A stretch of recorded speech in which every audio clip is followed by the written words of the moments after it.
You looked at a message today, maybe one you would have answered instantly before, and something inside you paused. Not anger, not pride, not even sadness in the old way, just a heavy quietness, as if your heart recognized a door before your mind had the courage to close it. The conversation was normal on the surface. The words were familiar. The person may have done nothing dramatic, yet your peace withdrew from it. You could not explain why the same voice that once comforted you now exhausted you, why the same circle that once made you laugh now left you needing to make wudu and sit alone, why the same attachment that once felt impossible to release now feels like a rope tightening around your chest. This is the part many people misread.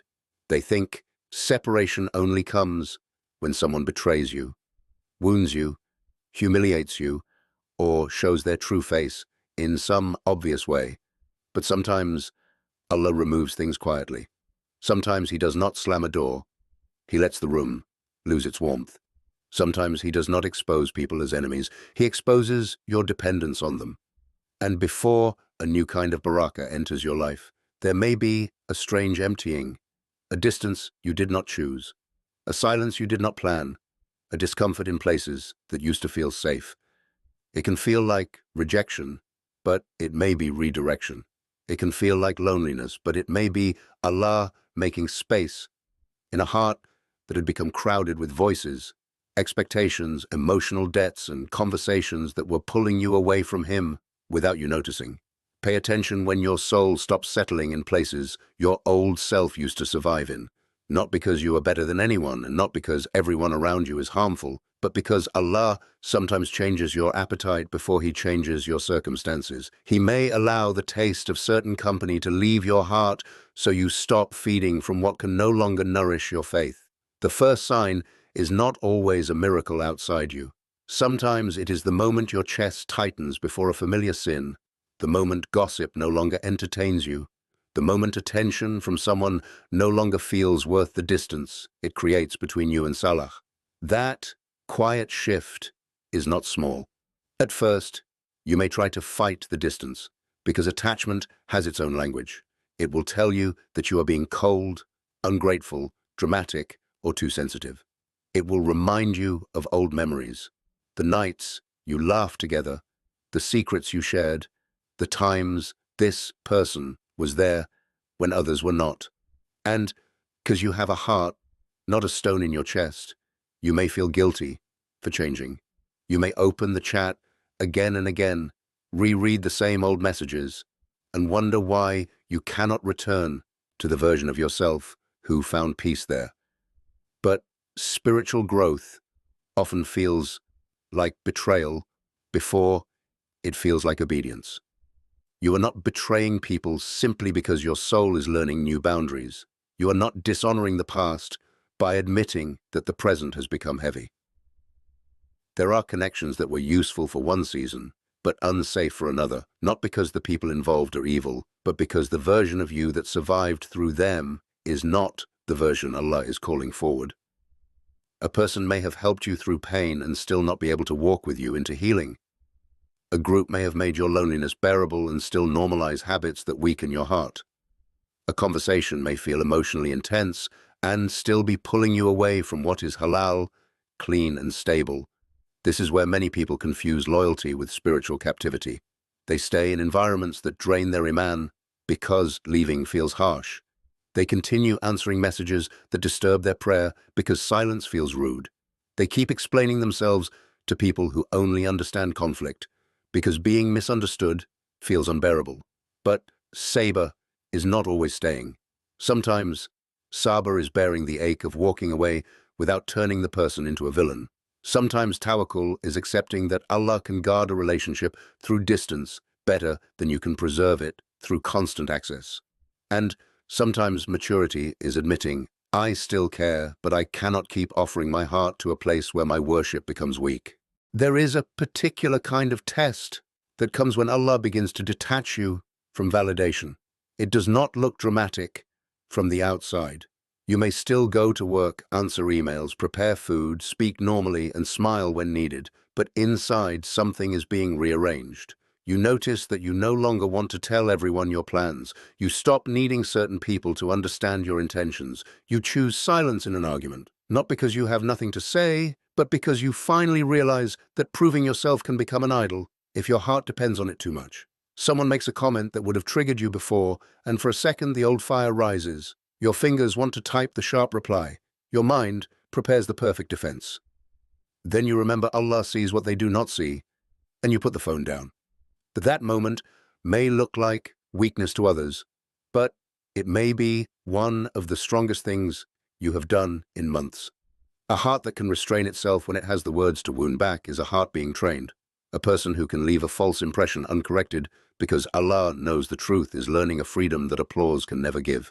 If this recognition settles somewhere deep in you, let the like on this video be a quiet marker that you are not trying to become harder, only cleaner.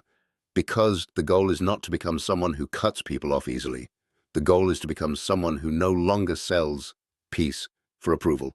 And when Allah is preparing you for a different level of barakah, He may first remove the audience you kept performing for, not publicly, not in a way that looks impressive.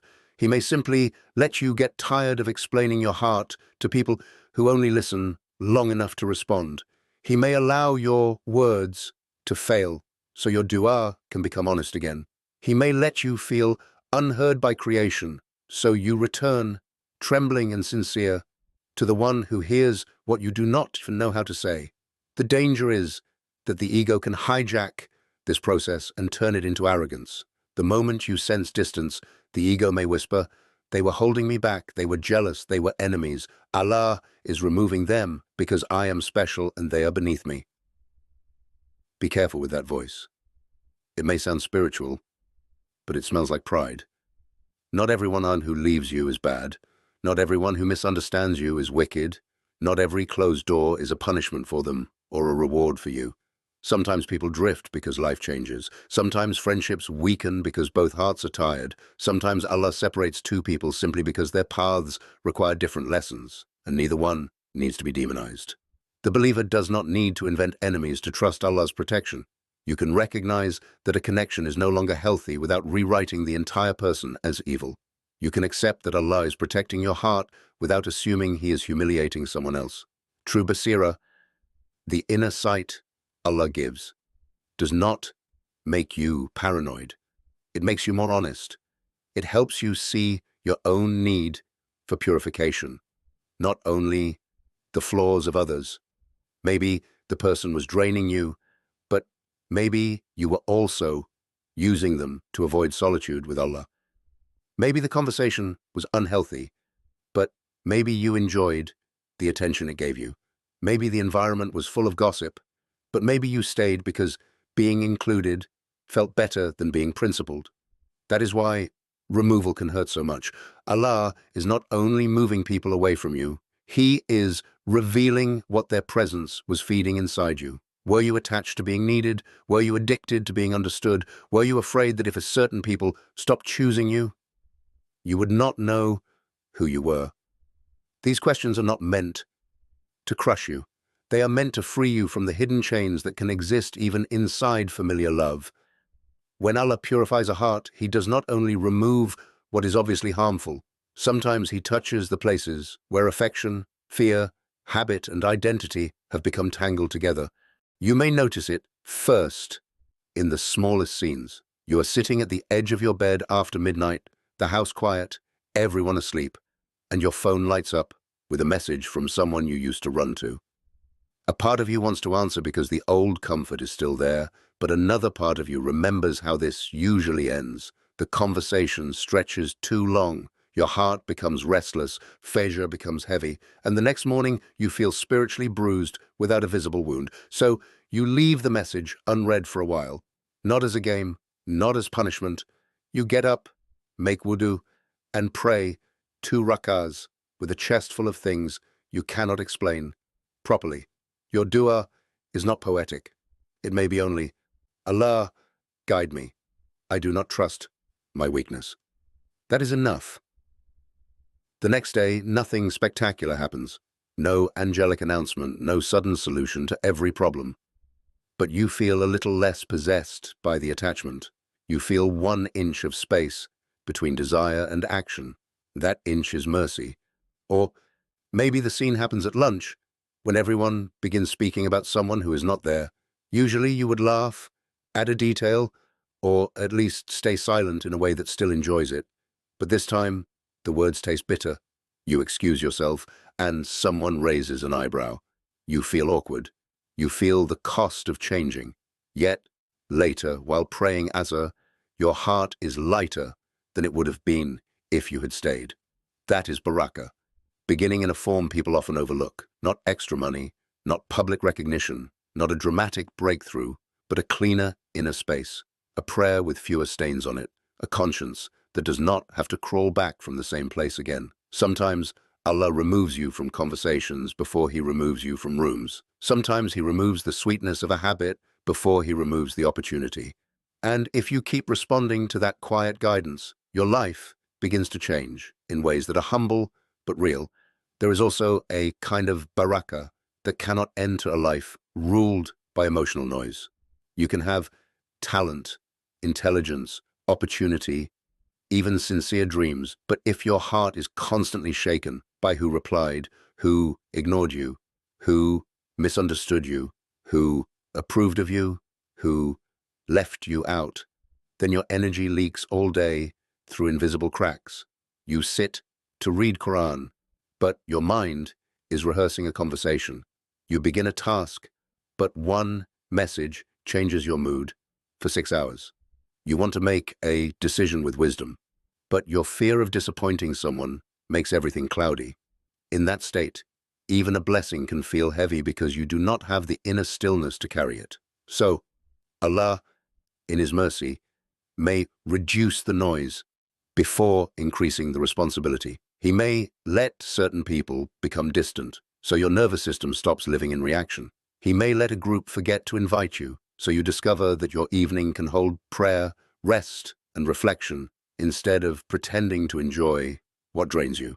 He may allow one emotional dependency to break so you stop outsourcing your sense of worth. This is not glamorous, but it is serious mercy.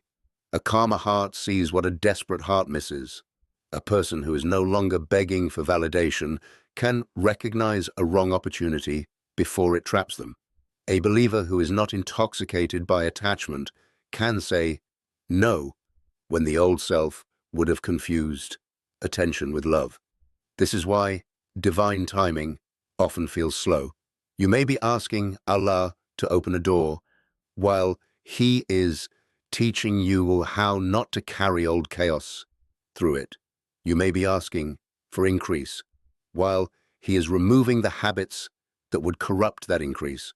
You may be asking for companionship while He is making sure loneliness no longer terrifies you into accepting what damages your deen. Barakah is not only what comes to you, it is also what stays pure after it arrives. And sometimes Allah delays the visible gift until the hidden vessel is strong enough, clean enough, and quiet enough to hold it without spilling it into the hands of every passing emotion. Still, you must be honest. Not every discomfort is a divine instruction to leave, and not every difficult person is a sign to disappear. Some relationships require patience, repair, apology, and better communication. A spouse who is tired is not automatically an obstacle to your barakah. A parent who does not understand your growth is not automatically toxic. A friend who made one mistake is not necessarily someone Allah is removing. There is a difference between a connection that challenges your ego and a connection that consistently pulls you toward disobedience, anxiety, secrecy, humiliation, or spiritual neglect. Discernment is quiet work. It asks you to look at patterns, not moods. After speaking to this person, do you become more honest or more hidden? Do you pray with more presence or more heaviness? Do you feel encouraged toward what is halal? Or do you keep making excuses for what you know is not right? When conflict happens, is there room for accountability or only manipulation and exhaustion? These questions matter because the heart can mislabel avoidance as guidance. Sometimes you want to leave because you do not want to be corrected. Sometimes you call something bad energy when it is actually someone telling you the truth without decorating it. So do not make sudden decisions from anger. Take it to Salah, take it to Dua, sleep on it, watch your own behavior, ask Allah to show you without humiliating anyone. And when you are ready, share in the comments one sign that helped you realize a connection was changing your relationship with Allah, not just your emotions. That answer may help someone else feel less confused without teaching them to be reckless. The balanced believer is not suspicious of everyone, and not naive with everyone either. They do not keep every door open out of fear, and they do not close every door out of pride. They learn to move with humility, evidence, prayer, and restraint. If Allah is truly guiding you away from something, He will not need you to become cruel in order to obey. Guidance does not require theatrical exits. Sometimes it looks like fewer explanations, cleaner boundaries, respectful distance, and a heart that refuses to keep drinking from a cup that leaves it spiritually thirsty. What makes this season especially painful is that Allah may remove the very people you used to use as emotional shelters. Not enemies, shelters. People you ran to before you ran to dua. People whose opinion could lift or destroy your day. People whose presence made you feel chosen, noticed, safe, attractive, powerful, or understood. When that kind of attachment is touched, it can feel like something inside you is being stripped. You may wake up and feel the urge to reach for them before you remember that the door is not the same anymore. You may feel grief, even when you know the distance is right. That grief does not mean you made the wrong choice. It means your heart is learning withdrawal from what it depended on. There is a mercy in letting yourself feel it without obeying every feeling. You can miss someone and still not return to a dynamic that weakened your faith. You can love someone and still admit that constant access to them made you less obedient, less clear, less present with Allah. The spiritual discipline here is not emotional numbness. It is refusing to let emotion become a ruler. On some nights, you may sit after Isha with your chest aching, and every part of you wants to send one message just to feel the old closeness. Instead, you open the Quran not because you suddenly feel saintly, but because you are desperate for something that does not make you smaller afterward. You read slowly. One verse catches you. Maybe not because you fully understand everything, but because it feels like Allah is reminding you that He was near before this person came and will remain near after they leave. That realization can break you and heal you at the same time. Hidden mercy often enters like that, not by removing pain immediately, but by giving pain a direction. It turns longing into dua. It turns silence into self-respect. It turns absence into a place where you finally meet the parts of yourself you kept distracting with people. Then, slowly, the consequences begin to show. You stop reacting to things that used to control you. Someone who once had the power to ruin your whole evening now becomes a thought you can release after a few minutes. A conversation that once pulled you into sin now feels obviously unsafe before it even begins. You notice that your prayers are not perfect, but they are less rushed. You begin completing tasks you postponed because your mind is no longer trapped in emotional drama. You become kinder in a more stable way because you are not as secretly resentful from overextending yourself. This is one of the quiet signs that the removal was mercy. Your character becomes softer without becoming weaker. You do not walk around announcing that Allah removed people from your life. You do not collect stories to prove you were right. You do not wait for others to fail so you can feel confirmed. Instead, you feel a sober gratitude. You realize how close you were to carrying certain habits into a season that required discipline. You realize how easily a blessing could have been drained by the wrong access, the wrong advice, the wrong emotional dependency, the wrong late-night conversation. And you also begin to make dua for the people you had to leave differently. Not Allah, show them what they did to me, but Allah, guide them and guide me. Heal what I do not understand. Protect us from harming each other. That is a sign your heart is maturing. Because the chosen path, if we can even use that word carefully, is not about being selected for comfort or superiority. It is about being held accountable more deeply. It is about Allah training you to carry peace without arrogance, boundaries without hatred, strength without revenge, and love without worshipping the creation. You become more careful with your time. You stop treating every invitation as harmless. You stop letting everyone speak into your future. You learn that access to your heart is an amanah, a trust, and not every familiar person should have the same key they once had. This is not isolation. This is order. In the end, you may look back and realize that Allah's protection did not always look like being saved from a disaster at the last second. Sometimes it looked like losing interest. Sometimes it looked like a conversation drying up. Sometimes it looked like a friendship becoming uncomfortable, a room feeling too loud, a message no longer giving you the excitement it used to give, or an attachment exposing how far your heart had drifted from its source. You thought people were being removed from your life, but something deeper was happening. Noise was being removed from your heart. The empty space that frightened you was not empty in the way you imagined. It was space for salah to become honest again, for dua to come from need instead of performance, for tawakkul to stop being a phrase and become the way you breathe through uncertainty. Some people had to leave gently, not because they were cursed, but because the next season required a quieter heart than the last one. Some doors had to close, not to punish you, but to stop you from carrying old confusion into new mercy. And perhaps the Barakah you were waiting for was never going to arrive loudly. Perhaps it begins with the first morning you wake up and do not check for their approval.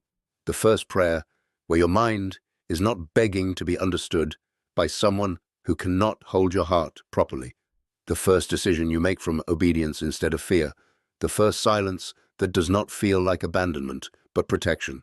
That is when you understand Allah was not taking away your life. He was returning your heart to its rightful direction. So when the blessing comes, you recognize where it came from and do not hand it back to the noise He already saved you from.